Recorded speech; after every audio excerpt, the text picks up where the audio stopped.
I have just spotted a rare bird in my yard. How can I be sure if this is a rare bird? Should I report it even if I am not sure? First, identify the bird. You can do this by using field guides or bird identification apps. Research about the bird if it is common around your area or not. You can use local bird records and online databases.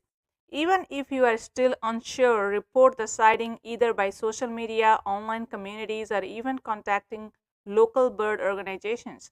Doing this can contribute valuable data for bird conservation.